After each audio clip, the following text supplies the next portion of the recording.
Sundan niyo ako. Take to take out. Ibig sabihin po nun, yung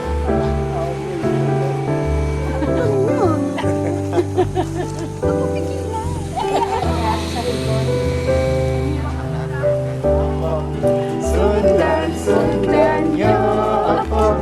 Ikaw naman. Mag-isip-isip ng isa dalawa. Mag-isip-isip ng isa. Mag-isip-isip ng isa dalawa. Joshua 1:11.